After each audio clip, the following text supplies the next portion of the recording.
ये आकाशवाणी रायपुर है। छत्तीसगढ़ी समाचार बुलेटिन के संग मीनल तिवारी के जय जोहार। अब सुनो आज के प्रमुख समाचार। प्रधानमंत्री है वीडियो कॉन्फ्रेंसिंग ले पीएम जनमन योजना में ग्रामीण आवास योजना के लाभार्थी मन बर पहली किस्त करीन जारी। उन्हें जसपुर जिला के हितग्राही विशेष पिछड़ी जनजाति के मन कुंवारी बाई ले करीन गोट बात। प्रदेश भर में मनाए जाते सड़क सुरक्षा माह। बीजापुर जिला मुख्यालय में सड़क सुरक्षा जीवन रक्षा के थीम संग निकालेगी इस बाइक रैली। और छत्तीसगढ़ समेत देश भर में मकर संक्रांति सकरायत के पर्व आज उत्साह के संग मनाए जाते। राजधानी रायपुर के खारून नंदिया में आज श्रद्धालु मन स्नान करके दिन सूरज देवला अर्घ। अब समाचार विस्तार ले। प्रधानमंत्री नरेंद्र मोदी हा किहिने 10 बछर के उखड़ सरकार गरीब मन बर समर्पित रहीस। ओमन किहिन की देश तभे विकास कर सकत है जब सरकार के योजना के फायदा हर एक लोगन तक पहुंचाए। प्रधानमंत्री हा आज वीडियो कॉन्फ्रेंसिंग ले प्रधानमंत्री जनजाति आदिवासी न्याय महाअभियान पीएम जनमन में प्रधानमंत्री ग्रामीण आवास योजना के 1 लाख लाभार्थी मन ला पहली किस्त देवत ये बात कही। उमन कहिन की आज देश में ऐसा सरकार है जो पहली गरीब के बारे में सोचते। उमन यहू कहिन की गरीब मन बर 4 करोड़ पक्का मकान बनाए गए हैं। पीएम जनमन महाअभियान के उद्देश्य सबले पिछड़े जनजाति लोगन तक सरकारी योजना के फायदा पहुंचाना हवे। श्री मोदी हा पीएम जनमन के लाभार्थी मन से गोट बात करीन। यही कड़ी में प्रधानमंत्री हा आने योजना के लाभ लेवैया हितग्राही छत्तीसगढ़ के जसपुर जिला के बगीचा विकासखंड के गांव सलखा डांड के विशेष पिछड़ी जनजाति पहाड़ी कोरवा मन कुंवारी बाई ले सोझे गोट बात करीन है। प्रधानमंत्री हा उखर ले पूछिन कि सरकार के कौन कौन योजना के फायदा मिला थे। जवाब में मन कुंवारी हा बताइन कि प्रधानमंत्री आवास योजना ले बने पक्का मकान में हमन रहतन। पहले बिजली के दिक्कत रहीस, अब नहीं है। उमन यहू बताइन कि उखर परिवार में 5 जन है। पहले लकड़ी इकट्ठा करके खाना बनाए बर पड़े, फिर अब उज्ज्वला योजना में मिले गैस सिलेंडर ले कमती बेरा में झटकिन खाना बन जाथे। मन कुंवारी बाई है यहू बताइन कि पहाड़ी कोरवा समुदाय के हवय जौन पहाड़ में रहथे। पिए के शुद्ध पानी एक बड़े चुनौती रहीस, फिर अब सरकार है घरों घर पिए के साफ पानी पहुंचा दे है। उमन प्रधानमंत्री ला महिला स्व सहायता समूह के संबंध में बताइन कि 12 जन महिला सदस्य हैं जौन मन दोनों पत्तल बनाए के काम करथे। मन कुंवारी बाई हा बताइन कि जनमन संगी के रूप में ओमन अपन जनजाति समाज के सदस्य मन ला सरकार के योजना के जानकारी देवत हैं और Ayushman card, ration card, job card, Aadhaar card बनाए बर प्रेरित करथे।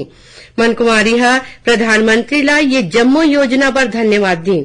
तो प्रधानमंत्री हा कहिन कि आपके धन्यवाद बर मैं आपला धन्यवाद देवत हूं, काबर की आप योजना के फायदा लेके दीगर हितग्राही मन ला घलो योजना के फायदा दिवाए हो।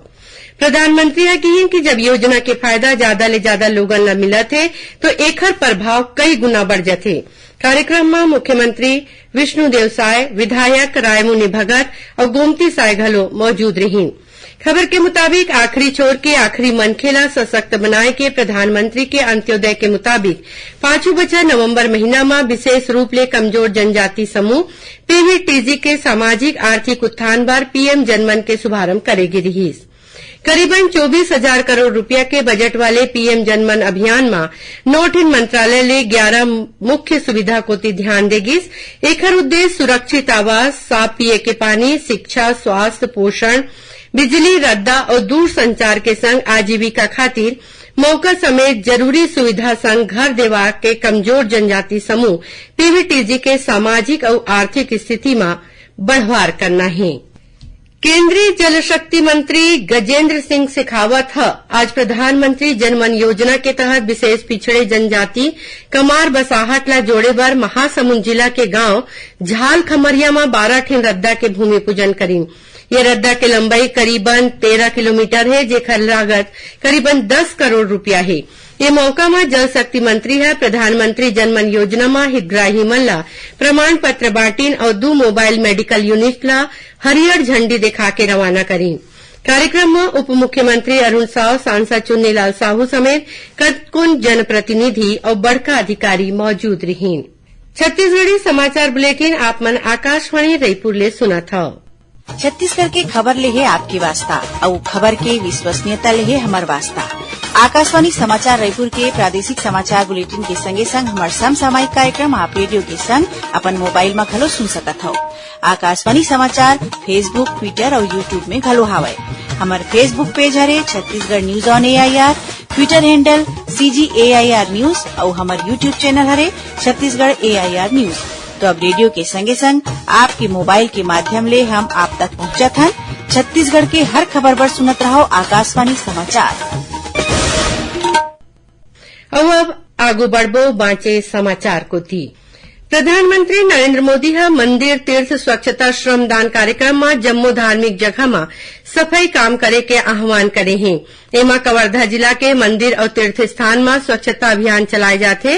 उप मुख्यमंत्री विजय शर्मा खेड़ापति हनुमान मंदिर परिसर के साफ सफाई में जनप्रतिनिधि मन संग भाग लीन और उप मुख्यमंत्री नागरिक मन ले अपील करत किहिन कि वहु मन मंदिर तीर्थ स्थान में स्वच्छता अभियान चलावें। केंद्र सरकार के प्रमुख योजना के जानकारी देवर प्रदेश भर में विकसित भारत संकल्प यात्रा निकाले जाथे। एमा संकल्प यात्रा के मोबाइल वैन राजनांदगांव जिला के नया ढाबा पहुंचीस। संकल्प यात्रा में विधानसभा अध्यक्ष डॉक्टर रमन सिंह शामिल हुईन। ये बेरा में राखे गए कार्यक्रम में बोलत डॉक्टर सिंह कहिन कि प्रधानमंत्री के अगुवाई में देश नवा दिशा में आगू बढ़थे। केंद्र सरकार के योजना के फायदा ज्यादा ले ज्यादा लोगन ला मिले। डॉक्टर सिंह सबो झन ला देश ला विकास के रद्दा में आगू बढ़ाए बर संकल्प के संग शपथ देवईन। ये बेरा में उमन लइका मन के अन्नप्राशन और गर्भवती महतारी मन के गोद भराई कार्यक्रम में संग्रहीन। प्रदेश में लोगन ला सड़क सुरक्षा कोती जागरूक करे खातिर सड़क सुरक्षा माह मनाए जाथे। एमा जांजगीर चांपा जिला में रद्दा दुर्घटना ला रोके बर पुलिस प्रशासन नवा मुहिम शुरू करे हे।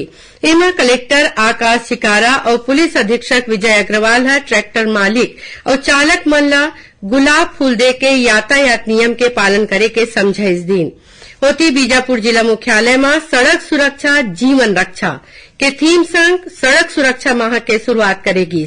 ये दौरान यातायात नियम के जानकारी देबर बीजापुर में बाइक रैली निकालेगी। संगे संग जिला के साप्ताहिक हाट बाजार में पाम्पलेट बांट के और नुक्कड़ नाटक करके यातायात के नियम के जानकारी दे जाही। उन्हें ड्राइविंग लाइसेंस बनवाए बर शिविर घलो लगाए जाही। बीजापुर जिला में सुरक्षा बल के टीम 9 झिन माओवादी ला गिरफ्तार करे है। खबर के मुताबिक पांचों दिन कोबरा बटालियन और जिला पुलिस बल के टीम तलाशी अभियान पर निकले रहीन। इसी दौरान तिम्मापुर नेड्रा के जंगल में 3 झिन माओवादी ला गिरफ्तार करेगी। पकड़ेगी माओवादी मन ले पूछताछ के बाद 6 झिन आने माओवादी मन ला घलो गिरफ्तार करेगे है। गिरफ्तार माओवादी मन के तीर 5 किलो के टिफिन बम, स्विच वायर और आने माओवादी जिनिस बरामद करेगे है। छत्तीसगढ़ समेत देश भर में मकर संक्रांति सकरात के पर्व आज उत्साह के संग मनाए जाथे। सूर्य के उत्तरायण में प्रवेश करे में यह तिहार मनाए जाथे। संगे संग बने फसल, खुशहाली और सौभाग्य दे खातिर प्रकृति पर यह आभार के प्रतीक हवय। देश के आने आने हिस्सा में यह तिहार कई नाम ले जाने जाथे। तमिलनाडु में पोंगल, गुजरात में उत्तरायण, असम में बिहू और पश्चिम बंगाल में पौष संक्रांति के रूप में मनाए जाथे। इति राजधानी रायपुर में आज सकरात के सेती कतकुन कार्यक्रम होवत है। महादेव घाट के खारून नंदिया में आज श्रद्धालु मन नंदिया में स्नान करके सूरज देवला अर्घ दीन। प्रधानमंत्री नरेंद्र मोदी, छत्तीसगढ़ के राज्यपाल विश्वभूषण हरिचंदन और मुख्यमंत्री विष्णुदेव साय मकर संक्रांति के मौका में लोगन ला शुभकामना दीन है। कबीरधाम जिला के गांव नागा डबरा में पाछू रथिया एक झोपड़ी में आग लगेले एके परिवार के 3 झन के मौत हो गई। खबर के मुताबिक जिला के ग्राम पंचायत माठपुर के नागा डबरा बस्ती के एक झोपड़ी में बैगा आदिवासी परिवार के घर गोसैया गोसैन और ओकर 12 बछर के बेटा तीनों के बीनिया जले अवस्था में लाश मिलीस। गांव के लोगन की सूचना में कुगदूर पुलिस मामला दर्ज करके जांच शुरू कर दे है। गैस सिलेंडर में आगे लगे के सेती हादसा होए के आशंका जताए जाथे। आखिर में प्रमुख समाचार एक घाव फेर। प्रधानमंत्री वीडियो कॉन्फ्रेंसिंग ले पीएम जनमन योजना में ग्रामीण आवास योजना के लाभार्थी मन बर पहली किस्त करीन जारी।